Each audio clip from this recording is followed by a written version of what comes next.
بڑوں کی بڑی باتیں ہوتی ہیں. مولا علی شیر خدا کرم اللہ تعالی وجہ کریم کی آنکھوں میں آنسو آ گئے. شخصیات ہدایت کے امام ہیں, دونوں ہی شیخ الاسلام ہیں. رسول اللہ صلی اللہ علیہ وسلم کے بعد انہی سے ہدایت ملتی ہے. جو ان دونوں کی پیروی کرے وہ صراط. السلام علیکم ورحمۃ اللہ وبرکاتہ. دوستو, حضرت عمر رضی اللہ تعالی عنہ کی شان اور عظمت کو سنیں, اور اس کے ساتھ ہی یہ بھی سنیں کہ حضرت علی رضی اللہ تعالی عنہ حضرت عمر رضی اللہ تعالی عنہ کے لیے کیا فرمایا کرتے تھے. حضرت علی بن حسین رضی اللہ تعالیٰ عنہ فرماتے ہیں, ایک مرتبہ جمعہ کے اجتماع میں مسلمانوں کے چوتھے خلیفہ مولا کائنات مولا علی شیر خدا کرم اللہ تعالی وجہ الکریم نے یہ دعا مانگی, اللہم اصلحنا بما اصلحت بہ الخلفاء الراشدین. اے ہمارے پیارے اللہ پاک, ہماری ایسی اصلاح فرما جیسی تو نے خلفائے راشدین کی اصلاح فرمائی. جمعے کے بعد بنو ہاشم کا ایک نوجوان مولا علی کرم اللہ تعالی وجہ الکریم کی خدمت میں حاضر ہوا اور عرض کیا, اے امیر المومنین, آپ نے دعا مانگی تھی, الہی تو نے جیسی خلفائے راشدین کی اصلاح فرمائی ہماری بھی ایسی اصلاح فرما. حضور یہ تو بتائیے خلفائے راشدین سے آپ کی کیا مراد ہے؟ آئے بڑوں کی بڑی باتیں ہوتی ہیں. مولا علی شیر خدا کرم اللہ تعالی وجہ الکریم کی آنکھوں میں آنسو آ گئے. آپ فرماتے خلفائے راشدین سے میری مراد حضرت ابو بکر صدیق رضی اللہ تعالیٰ عنہ اور حضرت عمر فاروق رضی اللہ تعالیٰ عنہ ہیں. مولا علی نے مزید فرمایا, یہ دونوں شخصیات ہدایت کے امام ہیں, دونوں ہی شیخ الاسلام ہیں. رسول اللہ صلی اللہ علیہ وسلم کے بعد انہی سے ہدایت ملتی ہے. جو ان دونوں کی پیروی کرے وہ صراط مستقیم پر چلنے والا ہے. جو ان دونوں کو اپنا امام بنا لے وہ ہدایت پر رہتا ہے, اور جو ابو بکر و عمر کا دامن مضبوط تھام لے وہ اللہ پاک کا گروہ ہے, اور اللہ پاک کا گروہ ہی کامیاب ہے. حالانکہ یقیناً ان کے بعد حضرت عثمان غنی رضی اللہ تعالیٰ بھی خلیفہ راشد بنے, حضرت مولا علی شیر خدا بھی سبحان اللہ خلیفۃ المسلمین امیر المومنین, اور آپ خود بھی خلفائے راشدین میں شامل ہیں. مگر غالباً یہ وہ دور ہوگا جب حضرت ابو بکر صدیق اور حضرت عمر فاروق جلوہ فرما نہیں ہوں گے, انتقال فرمایا ہوگا, اور آپ نے ان کی یاد میں اتنے شاندار جملے کہے اور خود کس قدر عاجزی فرما رہے ہیں کہ اللہ مجھے ایسا نامہ اعمال عطا فرما یا ایسی اصلاح فرما دے. مولا علی شیر خدا ایک اور جگہ فرماتے ہیں, ایسا اعمال نامہ جو میں روز قیامت اللہ پاک کے حضور لے کر حاضر ہونا چاہتا ہوں, ایسا اعمال نامہ مسلمانوں کے دوسرے خلیفہ حضرت فاروق اعظم رضی اللہ تعالیٰ عنہ کا ہے. یعنی کیا خوبصورت ان کا آپس میں انٹریکشن تھا, کیا پیار تھا اہل بیت اطہار اور سبحان اللہ صحابہ کرام علیہم رضوان میں, اور فاروق اعظم رضی اللہ تعالیٰ عنہ کی تو کیا شان ہے. یقیناً مولا علی شیر خدا کرم اللہ تعالیٰ وجہ الکریم آپ خود بھی بہت بلند مرتبہ ہیں. آپ کی پاکیزہ سیرت, آپ کے کردار, آپ کے اخلاق و عادات عبادات میں کوئی کمی نہیں, آپ انتہائی با کمال ہیں. مگر سبحان اللہ آپ کہتے ہیں میں ایسا نامہ اعمال اللہ کی بارگاہ میں لے کر جانا چاہتا ہوں جیسا فاروق اعظم رضی اللہ تعالیٰ عنہ کا ہے. اب سوچئے فاروق اعظم کا مقام کیسا ہوگا, ان کی سیرت اور ان کا کردار کیسا ہوگا. یہ ذہن میں رہے کہ اعمال نامے میں انسان کا ہر چھوٹا بڑا عمل ہوتا ہے, تو اس کا مطلب ان کا ہر عمل ہی کیسا با کمال ہے, جس کے بارے میں مولا علی شیر خدا کتنی خوبصورت بات فرما رہے ہیں. شاعر لکھتے ہیں نا, بہار باغ ایمان حضرت فاروق اعظم ہیں, بہار باغ ایمان حضرت فاروق اعظم ہیں, چراغ بزم عرفاں حضرت فاروق اعظم ہیں, نمایاں آپ کی ہر ایک ادا سے شان فاروقی, خدا کی تیغ براں حضرت فاروق اعظم ہیں. حضرت فاروق اعظم وہ ہیں جو مراد رسول ہیں, صحابی رسول تو ہیں مگر آپ مراد رسول بھی ہیں. اللہ اکبر, نبی پاک نے گویا اللہ سے انہیں مانگا, یعنی آپ علیہ الصلوۃ والسلام نے دعا فرمائی کہ اے اللہ عمر کو اسلام کی دولت عطا فرما, اور حضرت عمر رضی اللہ تعالیٰ پھر ایمان لائے. یہ بڑا کمال کا واقعہ ہے, مختصراً عرض کر دیتا ہوں کہ سبحان اللہ نبی پاک علیہ الصلوۃ والسلام کی دعا کا کیسا ثمرہ, کیسا رزلٹ مسلمانوں کو ملا. حضرت عمر رضی اللہ تعالیٰ جب ایمان نہیں لائے تھے اس وقت بھی آپ کے جلال اور آپ کی ہیبت کے چرچے تھے. آپ نے ایک بار تلوار نکالی, پتا چلا کہ مسلمانوں میں ایک نبی ہیں جو اللہ اللہ کی طرف بلاتے ہیں. آپ نے پلان کیا کہ میں اس نبی کو شہید کر دوں گا. اب اس ارادے سے گھر سے نکلے. ایک صحابی رسول جنہوں نے ابھی تک اپنے ایمان کو ظاہر نہیں کیا تھا, وہ حضرت عمر سے ملے. کہا عمر کہاں کا ارادہ ہے؟ کہا مسلمانوں کے نبی کو معاذ اللہ شہید کرنے جا رہا ہوں. کہا اے عمر وہاں بعد میں جانا, پہلے ذرا اپنے گھر کی خبر لو, تمہاری بہن اور تمہارے بہنوئی بھی مسلمان ہو گئے ہیں. حضرت عمر اپنے گھر پہ پہنچتے ہیں, بہن کو اور بہنوئی کو دیکھتے ہیں کہ وہ قرآن کی تلاوت کر رہے ہیں, اور گھر میں جا کر آپ نے بہن اور بہنوئی کو بہت مارا. بہن کو زخم بھی لگ گیا, خون بھی نکلا, مگر وہ کمال کی بہن تھی. اس کا ایمان کیسا تھا, وہ کہتی اے عمر میرے ٹکڑے ٹکڑے کر دو, میں اللہ وحدہ لا شریک پر ایمان جو لائی ہوں اس سے میں متزلزل نہیں ہو سکتی, اس اسلام سے میں دور نہیں ہو سکتی. تھوڑی دیر بعد غصہ ٹھنڈا ہوا کہ ایسا کون سا مذہب ہے کہ میں مار بھی رہا ہوں, میرا ایک روب و دبدبا بھی ہے, یہ زخمی بھی ہو گئی ہے,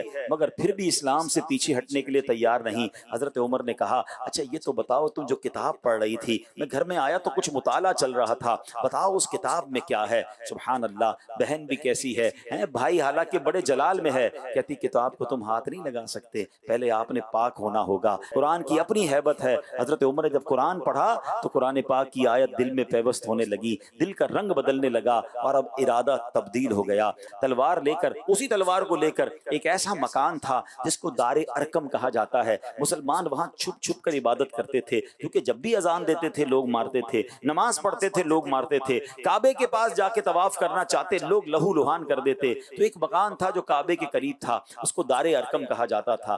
39 مسلمان ہوئے تھے, ابھی 40 بھی پورے نہیں ہوئے تھے. تھوڑے دنوں ہی پہلے شیر خدا حضرت حمزہ رضی اللہ تعالیٰ عنہ ایمان لائے تھے. مسلمانوں کو کچھ ہمت آئی تھی, مگر اب حضرت عمر دروازے پر پہنچ گئے. دروازے کو کھٹکھٹایا, کسی صحابی نے دروازے کو ہلکا سا کھول کر دیکھا اور اندر آ کر خبر دی کہ حضور عمر آئے ہیں, ہاتھ میں تلوار بھی لے کر آئے ہیں. ایک عجب سا اندر کمرے میں سما بن گیا. مگر حضرت حمزہ رضی اللہ تعالیٰ عنہ, سبحان اللہ, آپ کی جوان مردی کی بھی کیا بات ہے, آپ نے کہا آنے دو عمر کو, اگر اچھے ارادے سے آیا ہے پھر تو ٹھیک ہے, ورنہ عمر ہی کی تلوار ہوگی اور اسی کا سر ہوگا. مگر کمال دیکھیں, ذرا تصور تو جمائیے کہ جب دروازہ کھلا ہوگا, کونین کے والی رب کے حبیب اپنا چاند سے بھی زیادہ خوبصورت چہرہ جگمگاتے ہوئے جب دروازہ کھولا, حضرت عمر سامنے ہیں, نبی پاک ادھر ہیں. حضرت عمر نے جلوہ جانا دیکھا. نبی پاک علیہ الصلوۃ والسلام نے کچھ اس طرح فرمایا, اے عمر ایمان کیوں نہیں لے آتے, کب تک مجھ سے لڑتے رہو گے؟ اللہ اکبر, یہ الفاظ نکلنے تھے کہ حضرت عمر کی دل کی دنیا اور بدل گئی. کہتے ہیں اشہد ان لا الہ الا اللہ واشہد ان محمدا عبدہ ورسولہ. اللہ اکبر, حضرت عمر کا کلمہ پڑھنا تھا. صحابہ کرام کی خوشی کا عالم یہ ہے. حدیث کی کتابوں میں یہ الفاظ ہیں کہ تمام صحابہ نے بلند آواز سے نعرہ تکبیر بلند کیا, اور تکبیر کی آواز جو ہے وہ ایسی گونجی کہ مکے کے پہاڑ گونج اٹھے. لوگ حیران ہو گئے کہ مسلمانوں کو ہو کیا گیا ہے, یہ چھپ کر عبادت کرنے والے اتنی بلند آواز سے نعرے کیوں لگا رہے ہیں؟ ہر کوئی خوش تھا. سبحان اللہ, قرآن کے نور نے اور نبی پاک کے جلوے نے حضرت عمر کے سبحان اللہ دل کو بدل کر رکھ دیا. ایک اور خوبصورت شعر ہے اعلیٰ حضرت کا. سیدی اعلیٰ حضرت کہتے ہیں, کیونکہ حضرت عمر کے لیے نبی پاک دعا کیا کرتے تھے, وہ بڑا کٹھن وقت تھا, مسلمانوں کو مار پڑتی تھی. آج ہم پنکھوں میں بیٹھے ہیں, مسجد میں بیٹھے ہیں, کسی کو یہ خوف نہیں ہے کہ اذان کیسے ہوگی, ارے نماز پڑھیں گے تو کوئی مارنے تو نہیں آ جائے گا. آج کتنا آسان ہے ہمارے لیے رب کا نام لینا, کلمہ پڑھنا, نمازیں پڑھنا. ارے یہ وہ دور تھا کہ مسلمان اپنا ایمان بھی کسی پہ ظاہر نہ کر سکتے تھے. نبی یہ پاک کا دل بہت جل رہا تھا, پیارے آقا بڑی تکلیف میں تھے. اعلیٰ حضرت کہتے ہیں ناریوں کا دور تھا, دل جل رہا تھا نور کا.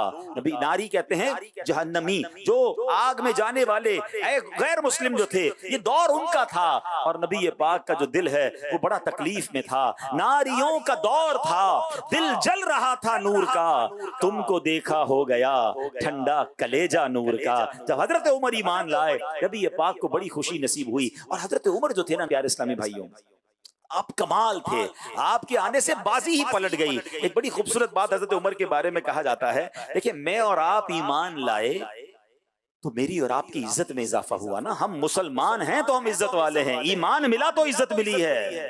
مگر حضرت عمر کی شان دیکھیں کہ آپ کے بارے میں آتا ہے, آپ جب سے ایمان لائے ہیں اسلام کی عزت میں اضافہ ہوا. ہائے ہائے کیسی ہستی ہیں. اچھا اب کیا ہوا؟ حضرت عمر سبحان اللہ کایا کیسے پلٹی, بازی کیسے پلٹی. آپ ابھی ایمان لائے ہیں, تھوڑی دیر پہلے تلوار لے کر آئے تھے. اچھا یہ بھی میں ایک بات بتا دوں, بڑی عشق والی بات ہے کہ کائنات میں ایک ہی ہستی ہے, ہاں نبی پاک کی شان دیکھو، میرے آقا کا جلوہ کیسا ہوگا، ان کا چہرہ مبارک کیسا ہوگا، ان کی باتیں کیسی ہوں گی کہ دنیا میں اور کوئی آپ کو نہیں ملے گا۔ لوگ ایسا ضرور ہوتا ہے کبھی کبھی کہ کسی کو مارنے کوئی جائے، لڑنے جائے، اور کوئی شریف سا آدمی نظر آئے، بندہ کہتا ہے چلو یار آپ کو میں چھوڑ دیتا ہوں۔ یہ تو پاسبل ہے کہ بندہ کسی سے لڑنے کی نیت سے جائے اور معاف کر دے، جھگڑے کی نیت سے جائے اور چھوڑ دے، گرفتار کرنے جائے اور نہ گرفتار کرے، یہ پاسبل ہے۔ مگر ایسا کوئی دنیا میں نہیں آیا کہ جس کو کوئی گرفتار کرنے جائے اور ان کے جلوے کو دیکھ کر خود ان کے عشق میں گرفتار ہو جائے۔ ایسا کوئی نہیں آیا کہ تلوار لے کر معاذ اللہ شہید کرنے جائے اور اب انہی کو دیکھ کر ان کے قدموں پہ خود قربان ہونے کے لیے تیار ہو جائے۔ یہ صرف میرے آقا علیہ الصلوۃ والسلام کی ذات ہے۔ اور ایسے بہت سارے واقعات ہیں کہ دشمن آئے تھے، مارنے آئے تھے، گرفتار کرنے آئے تھے، مگر جلوہ جانا دیکھا، مصطفیٰ کریم کی پیاری باتیں سنی، اب آپ ہی کے قدموں میں قربان ہو گئے۔ حضرت عمر کہتے ہیں یا رسول اللہ، یہ وہی حضرت عمر ہیں کہ جب نماز پڑھنے لوگ جاتے تو یہ اس گروہ میں شامل ہوتے تھے جو مارتے تھے۔ کہتے حضور کیا ہم حق پر نہیں ہیں؟ ہم کیوں چھپ کر نماز پڑھتے ہیں؟ آئیے آج کھل کر نماز پڑھیں گے۔ اب کعبے کی طرف چلتے ہیں۔ اللہ اکبر، اب 40 مسلمان ہو گئے ہیں، 40 کا عدد پورا ہو چکا ہے۔ کبھی کبھی میں جب یہ روایت پڑھتے ہیں تو ایک منظر سا ذہن میں آتا ہے، آپ بھی ذرا تصور کیجئے یہ کیسا منظر ہوگا کہ جب دار ارقم کا دروازہ کھلا ہوگا، صحابہ بڑی ہمت کے ساتھ صفیں بنا کر کعبے کی طرف جا رہے ہیں۔ تھوڑی سی میں آپ کو لوکیشن بھی سمجھا دیتا ہوں، جو مکے مدینے گئے ہیں وہ جلدی سمجھ جائیں گے، ورنہ تصویروں میں بھی لوگوں نے دیکھا ہے۔ جو یہ صفا مروہ ہے نا، صفا کی پہاڑی کے قریب ہی دار ارقم تھا جو کتابوں میں لکھا ہے۔ تو یہاں سے کعبہ شریف اتنا دور نہیں ہے، یعنی 2-4 منٹ کی واک ہے، میکسیمم 5 منٹ کی واک ہے۔ تو اب سوچیے کتنا راستہ ہوگا۔ اب تو عمارت بن گئی، ورنہ اس وقت تو عمارت بھی نہیں تھی، ایک گھر ہوگا اور سامنے کعبہ ہوگا۔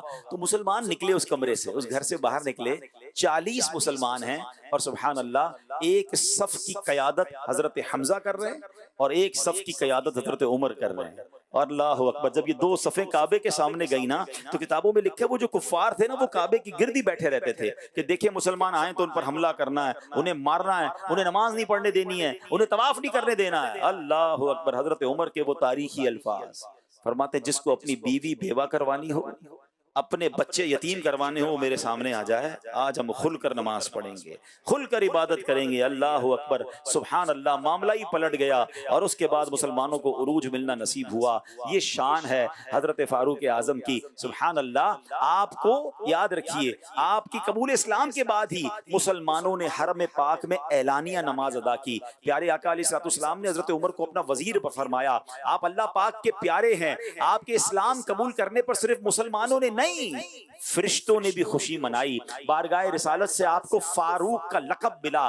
فاروق کا معنی ہے حق اور باطل میں فرق کر دینے والا۔ قرآن کریم کی 20 کے قریب آیات ایسی ہیں جو آپ کی رائے کے موافق نازل ہوئیں۔ اللہ اکبر، یہ مرتبہ تو سوچیں، آپ مشورہ دیا کرتے نبی پاک کو کہ حضور اسلام میں یہ ایسا ہونا چاہیے یا حضور یہ نہیں ہونا چاہیے۔ 20 مقامات ایسے ہیں کہ حضرت عمر نے مشورہ دیا، جبریل امین وہی حکم قرآن کی آیت لے کر نازل ہو گئے۔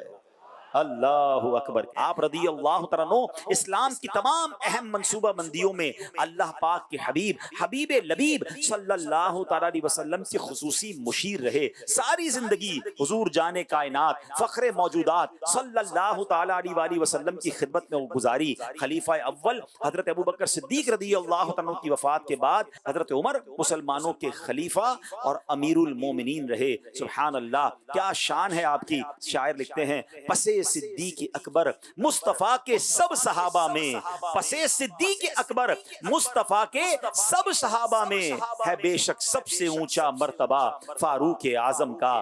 آخر کار مسجد نبوی میں نماز فجر پڑھاتے ہوئے ایک غیر مسلم نے خنجر کے وار کے ساتھ آپ پر حملہ کیا، جس سے آپ زخمی ہوئے اور مدینہ پاک میں شہادت کی موت ان کو نصیب ہوئی۔ حضرت عمر کی ایک دعا بھی تھی، اللہ نے یہ دعا کیسے قبول کی؟ آپ ایک دعا کیا کرتے، آؤ ہم بھی حضرت عمر کی وہ دعا کرتے ہیں، اللہ ان کے صدقے وہ دعا ہمارے حق میں بھی قبول فرما لے۔ آپ دعا کیا کرتے، اللہم ارزقنی شہادتا فی سبیلک واجعل موتی فی ولد حبیبک۔ کیا ترجمہ ہے؟ اے اللہ مجھے تیری راہ میں شہادت عطا فرما اور تیرے حبیب کے شہر میں موت نصیب فرما۔ تو سبحان اللہ، شہادت بھی ملی اور مدینہ منورہ میں ملی، اور پھر سبحان اللہ آپ کو تدفین کہاں ملی؟ آئے ہائے، آپ کو نبی پاک علیہ الصلوۃ والسلام کے قبر منورہ اکبر کے برابر میں حضرت ابو بکر صدیق رضی اللہ تعالیٰ عنہ کے پہلو میں سبحان اللہ آپ کو تدفین نصیب ہوئی۔ اب ذرا سوچئے تو صحیح، یہاں ایک اور عشق والی بات بتاؤں جس سے اندازہ ہو کہ ان صحابہ کا مرتبہ کیسا ہے۔ علماء فرماتے ہیں